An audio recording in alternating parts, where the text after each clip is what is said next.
Side Setu from Coimbatore. இப்போ ஒரு proprietary business பண்ணிகிட்ருக்காரு. அவர் ஒழுங்காக ரிட்டர்ன்லாம் ஃபைல் பண்ணிகிட்ருக்கார். திடீர்னு அவர் காலமாயிடுறாரு.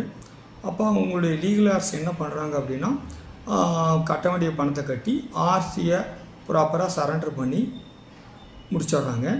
இப்போ டிபார்ட்மெண்ட் ஆஃபீஸர்ஸ் என்ன பண்ணுறாங்க, பழைய வருஷத்துக்கு ஒரு ஏதோ ஸ்க்ரூட்டினி நோட்டீஸ் கொடுக்குறாங்க. அந்த நோட்டீஸ் அந்த ஆஃபீஸருக்கு நல்லா தெரியும் அவர் இறந்துட்டாருன்னு சொல்லி, அவர் லீகல் யாருக்கு கொடுக்காம இறந்தவர் பேருக்கே நோட்டீஸை கொடுக்குறாங்க. இறந்தவர் எப்படி நோட்டீஸு மெயிலில் தெரியும், அவருக்கு தெரியாது. அவர் மொபைல் மெசேஜ் அவர் மொபைலையும் சரண்டர் பண்ணிட்டாங்க. மெசேஜ் அவர் எப்படி பார்க்க முடியும், ஒன்றும் வாய்ப்பே இல்லை. உடனே என்ன பண்ணுறாங்க, அடுத்த டிபார்ட்மெண்ட்டு அவங்க லீகல் யாருக்கு நோட்டீஸ் கொடுக்குறாங்க.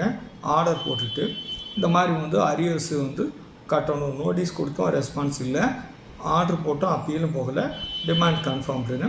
உடனே அவங்களோட லீகல் ஆர்ஸ் என்ன பண்ணுறாங்க, ஆனரபிள் ஹைகோர்ட்டை போய் அப்ரோச் பண்ணுறாங்க. சார் அவர் இறந்துட்டாருன்னு சொல்லி அந்த ஆஃபீஸருக்கு நல்லாவே தெரியும். அப்போ எங்கள் லீகல் யாருக்கு கொடுத்துருந்தால் நாங்கள் கண்டிப்பாக அதுக்கு ரிப்ளை கொடுத்து கண்டிப்பாக பண்ணியிருப்போம். ஸோ இது அவுட் ஆஃப் தி கண்ட்ரோல், எங்களால் ப்ராக்டிக்கலாக அதுக்கு ஆன்சர் பண்ண ஆப்பர்ச்சுனிட்டி இல்லாமல் போச்சுன்னு சொல்கிறாங்க. உடனே ஆனரபிள் ஜட்ஜி அதை அக்செப்ட் பண்ணி என்ன பண்ணுறாருன்னா, லீகல் யாருக்கு ப்ராப்பராக நோட்டீஸ் கொடுத்து ரிப்ளை வாங்கி ப்ரொசீடிங் பண்ணுங்கள் அப்படின்னு சொல்லி இன்னொரு பர்சனல் ஆப்பர்ச்சுனிட்டி நேச்சுரல் ஜஸ்டிஸில் லீகல் யாருக்கு கொடுக்கணும்னு சொல்லி அவர் தீர்ப்பு கொடுக்குறாரு. இதுதான் என்னுடைய டிப்ஸ். தேங்க்யூ.